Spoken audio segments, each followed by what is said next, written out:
Hello दोस्तों, स्वागत है आप सभी का एक बार फिर से आपके अपने चैनल एडुटेनमेंट पर। आई होप आप सभी लोग स्वस्थ होंगे।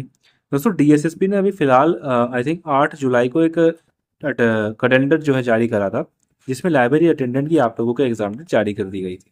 हालांकि ये पहले से बहुत ज़्यादा डिले चल रहा था, लेकिन जैसे भी है आप लोगों की एग्जाम डेट जो है आ गई है। और 5 से 8 अगस्त आप लोगों के एग्जाम है, फिर बीच में छुट्टियां हैं, फिर आप लोगों के एग्जाम स्टार्ट है। ठीक है, तो अगस्त में आप लोगों का पक्का तरीके से होने वाला है। अब बात करेंगे कि इससे एग्जाम पैटर्न आप लोगों का क्या रहने वाला है। देखो, पोस्ट कोड तो आप में से कुछ ही बच्चों को याद होगा, वैसे आप एग्जाम डेट आई है तो पता भी चल गया होगा। 103/23 इसका पोस्ट कोड है। इसका एक ही पेपर होगा, 1 ईयर जनरल इसका होने वाला है। बाकी इसमें आप लोगों का डिस्क्रिप्शन कुछ भी टेस्ट नहीं होगा। 200 क्वेश्चन आएंगे, 200 नंबर के आएंगे। 5 सेक्शन में आप लोगों का टोटल पेपर डिवाइडेड है। इसमें सही करोगे तो 1 नंबर आप लोगों को मिलेगा। जनरल अवेयरनेस में आप लोगों को पहला सेक्शन जनरल अवेयरनेस होगा। दूसरा आप लोगों का रीजनिंग है। तीसरा आप लोगों का मैथ्स है। और फिर आप लोगों का हिंदी है। और फिफ्थ सेक्शन आप लोगों का इंग्लिश है।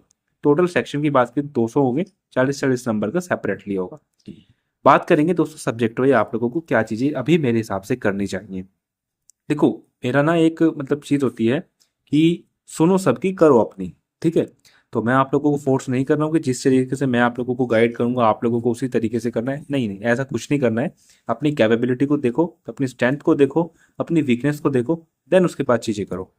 बात करें दोस्तों जनरल अवेयरनेस की, तो जनरल अवेयरनेस में आप लोगों को फिलहाल के टाइम पर किस चीज़ पर फोकस करना चाहिए। देखो, जनरल अवेयरनेस में ना कुछ क्वेश्चंस ऐसे होते हैं जो बिल्कुल चेंज नहीं होने वाले, और वो सारे क्वेश्चन करंट अफेयर को छोड़ के ही होते हैं। ठीक है, अगर आप लोगों से पूछे कि भाई सेल की डिस्कवरी किसने करी थी, तो आप लोग बता देंगे रॉबर्ट हुक। आप लोग बता देंगे ना रॉबर्ट हुक। लेकिन अगर पूछ ले कि सेल में लिविंग सेल की डिस्कवरी किसने करी थी या डेड सेल की डिस्कवरी किसने करी थी, तो इस तरीके से क्वेश्चन थोड़े से घुमा के पूछे जा सकते हैं। ठीक है, तो ये तो बदलने वाली चीजें है नहीं। अब आप लोग कमेंट करके बताना कि डेड सेल की डिस्कवरी किसने करी थी, वो सॉरी लिविंग सेल की डिस्कवरी किसने करी थी। ठीक है, तो आप लोगों का ये जनरल अवेयरनेस में आप लोगों को जो आप लोगों के टॉपिक्स आते हैं इसके, जैसे कि आप लोगों का हिस्ट्री आता है, जैसे कि आप लोगों का इकोनॉमिक्स आता है, जैसे कि आप लोगों का पॉलिटी आता है, जैसे कि आप लोगों का ज्योग्राफी आता है ना। इस प्रकार से जो आप लोगों के जो टॉपिक्स आते हैं इन पर आप लोगों को ज्यादा फोकस करना है। ठीक है, अब इसमें एक टॉपिक को आप लोग ध्यान मत दीजिएगा, वो है आप लोगों का इकोनॉमिक्स। ठीक है, क्योंकि इकोनॉमिक्स से क्वेश्चन दोस्तों बहुत कम बनते हैं। इकोनॉमिक्स में जो क्वेश्चन होते हैं वो बहुत कम बनते हैं। हालांकि टीसीएस ने अब पिछले 2-3 साल से देखा जाए तो इकोनॉमिक्स से क्वेश्चन पूछता है, लेकिन इकोनॉमिक्स से वाकई में अगर इनसे कंपेयर करोगे ना तो क्वेश्चन आप लोगों के कम बनते हैं। तो इकोनॉमिक्स में जो जनरल जो चीजें हैं उनको आप लोग कवर कर सकते हैं, जैसे कि बुक्स होती है ना, जैसे कि एडम स्मिथ को क्या बोला जाता है ना, कीन्स जो है जेएम कीन्स है उनको क्या बोला जाता है, माइक्रो इकोनॉमिक्स के जनक किसको बोला जाता है, वेल्थ ऑफ नेशन किसने लिखी थी, ड्रेन ऑफ वेल्थ किसने लिखी थी, पॉवर्टी एंड अनब्रिटिश रूल किसने लिखी थी, है ना। तो इस तरह की जो बुक्स हैं, जो छोटे छोटे फैक्ट हैं, उनको आप लोगों को कवर करना है। ये नहीं कि आप लोग जीडीपी का फॉर्मूला याद करने में बैठे हैं, है ना। पहली बात तो वो कि अब 15 दिन में वो आप लोगों को चीजें कवर होंगी भी नहीं, हो भी गई तो आप लोग कंफ्यूज हो जाएंगे, क्योंकि जीडीपी होती है, फिर एनएनपी होती है, बहुत सारी चीजें होती है। तो इकोनॉमिक्स पर इतना ध्यान मत दीजिएगा। आप लोगों को मेजरली जो काम करना है, एक तो आप लोगों को पॉलिटी, एक आप लोगों को हिस्ट्री, एक आप लोगों को ज्योग्राफी। ठीक है, इन तीन पर आप लोगों को कमांड बनानी है। अब बात करूं जिस पे क्वेश्चन आप लोगों के कम पूछे जाएंगे, तो वो है आप लोगों की बायोलॉजी। ठीक है, जो सुन बोल रहा हूँ उस पर ध्यान दीजिएगा, राइटिंग थोड़ी ऐसे ही चलेगी। ठीक है, बायोलॉजी पर कम ध्यान दीजिएगा। इकोनॉमिक्स पर भी कम ध्यान दीजिएगा, क्योंकि बायोलॉजी में भी चीजें रटने वाली होती हैं। और मतलब जो बेसिक सी चीज़ है, जो फैक्ट बेस्ड चीज़ है ना, उनको इनमें तैयार करिएगा। जैसे बायोलॉजी मैंने आप लोगों को स्टार्टिंग में ये बताया ना कि ये जो आप लोगों का रॉबर्ट हुक के बारे में मैंने आप लोगों को बताया था, है ना। तो इस तरीके से वहीं मैं ज्योग्राफी से बात करें तो ज्योग्राफी पर थोड़ा सा आप लोग ध्यान दीजिएगा। ज्योग्राफी में भी मैं पर्टिकुलर आप लोगों को टॉपिक बताऊँ तो जो रिवर्स है ना, रिवर्स है, उन पर ध्यान दीजिएगा। ठीक है, रिवर्स से क्वेश्चन अच्छे खासे पूछे जाते हैं। और अभी आप लोगों का रेलवे का एग्जाम टीसीएस ने कंडक्ट कराया था। अभी रेलवे का एग्जाम आप लोगों को टीसीएस ने कंडक्ट कराया था, और वही टीसीएस आप लोगों को डीएसएसबी का भी एग्जाम कंडक्ट करा रही है ना। तो आप लोगों को क्या करना है, रेलवे की जो जीके आई है, पर्टिकुलर मैं जीके की बात कर रहा हूँ तो अभी जीके के बारे में बताऊंगा। तो जीके में जिस टाइप से रेलवे ने क्वेश्चन पूछे हैं ना, वो अभी तक किसी भी एग्जाम में इतने टफेस्ट लेवल नहीं देखने को मिला है। ठीक है, तो वहां पर एक बार आप लोग गो थ्रू कर लीजिएगा। हालांकि इतने हार्ड पेपर नहीं आएंगे, क्योंकि नंबर ऑफ एप्लीकेंट इतने नहीं है। 43,000 आप लोगों के एप्लीकेंट है, और इसमें से लगभग मेरे हिसाब से 12-15 हज़ार ही आप लोगों के एग्जाम देने जाने वाले हैं। ठीक है, तो एक बार गो थ्रू कर लीजिएगा, क्या पता आ जाए एक आधा क्वेश्चन आप लोगों के लिए फंस जाए। तो जनरल अवेयरनेस में सारी चीजें हो गई, बस आप लोगों की करंट अफेयर बची। देखो करंट अफेयर के लिए ना मैं आप लोगों को सजेस्ट करूंगा, एक परमार एसएससी करके है, परमार एसएससी करके आप सभी लोग जानते हैं कि इंट्रोडक्शन के मोहताज ये नहीं है। ठीक, तो परमार एसएससी करके इनके टेलीग्राम चैनल पर ना एक पीडीएफ डाली है इन्होंने करंट अफेयर की। ठीक है, तो वहां से उसको एक बार उसमें से भाग के निकल जाना। 95 पेज की वो पीडीएफ होने वाली है। 95 पेजेस में से मोस्टली क्वेश्चन आप लोगों को यहाँ से फंसेंगे, है ना। जितने भी क्वेश्चन आएंगे ना, मतलब जितने तो नहीं बोलेंगे, मतलब जो भी क्वेश्चन यहाँ से जो आप लोग करके जाएंगे ना, उसमें आप लोगों को कुछ ना कुछ हेल्प वहां पर जरूर देखने को मिलेगी। तो जनरल अवेयरनेस हम लोगों ने खत्म कर लिया। बात करते हैं जनरल इंटेलिजेंस और रीजनिंग की। रीजनिंग में बस दो ही टॉपिक बताऊंगा जिस पर आप लोगों को थोड़ी सी कमांड बनानी है। एक तो आप लोगों को कैलेंडर, ठीक है, दूसरा आप लोगों को क्लॉक, और एक और कर लीजिए क्यूब। ठीक है, क्लॉक और कैलेंडर, इनसे क्वेश्चन, क्लॉक और क्यूब, इनसे क्वेश्चन इतने नहीं पूछे जा रहे हैं अभी 2-3 साल से देखें। कैलेंडर से क्वेश्चन आप लोगों के पूछे जा रहे हैं। तो क्लॉक में आप लोगों को ये जो फॉर्मूला होता है ना, वो 11/2 थीटा माइनस क्या होता है वो मेरे भी याद नहीं आ रहा है। ठीक है, तो वो आप लोग कर लीजिएगा, उस फॉर्मूले से आप लोगों को क्वेश्चन पूछे जाते हैं। बाकी क्लॉक में ना डिग्री वाले क्वेश्चन ही पूछे जाते हैं, डिग्री वाले क्वेश्चन भी पूछे जाते हैं कि ये कितना कवर करेगी। हालांकि इतने इंपॉर्टेंट है नहीं, लेकिन फिर भी आप लोग प्रिपेयर रहिएगा।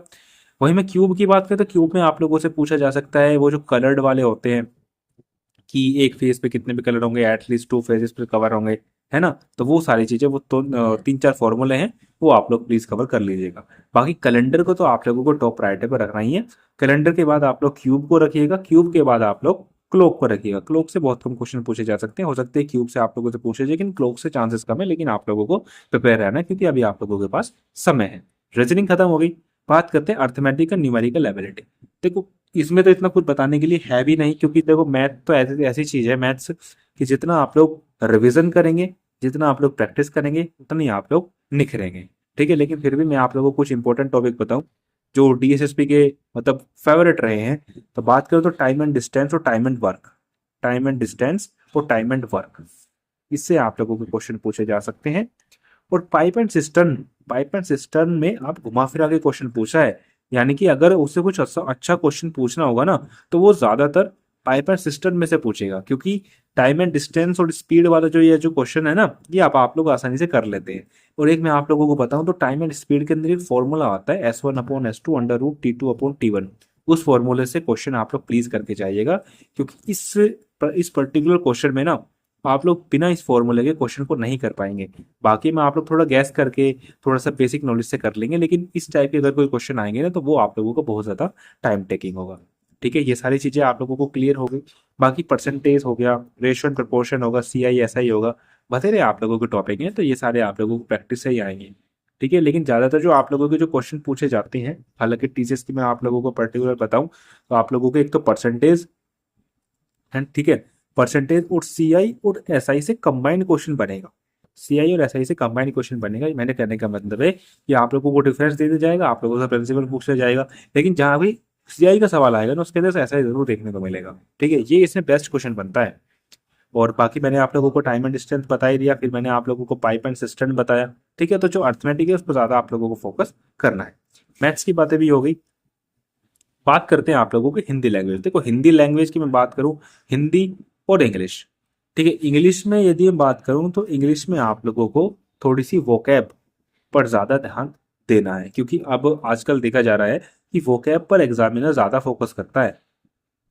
वो वोकैब पर एग्जामिनर ज्यादा फोकस कर रहा है, तो वोकैब पर आप लोगों को ध्यान देना है। और वोकैब में ही आप लोग क्या, वो क्या पूछ रहे हैं अब आप लोगों से ना, इनकरेक्ट स्पेलिंग भी अच्छी खासी पूछी जाती है। इनकरेक्ट स्पेलिंग भी सेंटेंस दिया जाएगा, जैसे कि 4 ऑप्शन होते हैं, तो आप लोगों को 4 सेंटेंस दे दिए जाएंगे और उनमें इनकरेक्ट पूछेगा, तो वो थोड़ा सा छांटने में थोड़ी सी दिक्कत होती है।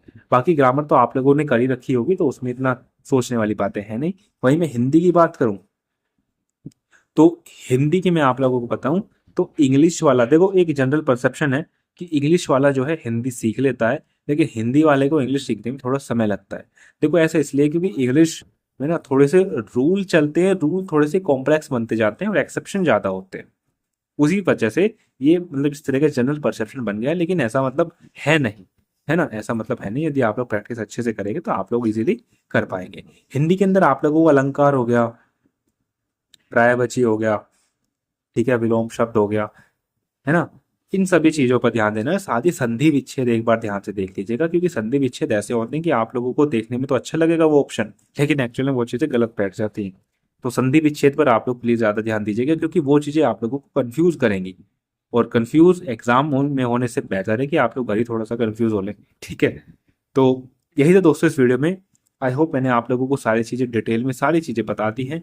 बाकी मॉक टेस्ट आप लोग लगाते रहिए, मॉक टेस्ट से दूरी मत बनाइए, क्योंकि अभी आप लोगों के पास 15 दिन आराम से हैं, तो मॉक टेस्ट नहीं छोड़ने हैं। मॉक टेस्ट का एनालिसिस करिए, कहाँ कमी रह रही है, उन टॉपिक को उठाइए, उनको रिवाइज करिए, उनका चैप्टर टेस्ट लगाइए, फिर दोबारा से मॉक टेस्ट लगाइए। ये होता है सही तरीका मॉक टेस्ट लगाने का, ठीक है जी। तो बस दोस्तों फिलहाल के लिए इतना ही, वीडियो ज़्यादा लेंथी तो नहीं होगी, हाँ जी, 11 मिनट के आसपास हो गई है। तो चलिए दोस्तों फिलहाल के लिए इतना ही, धन्यवाद।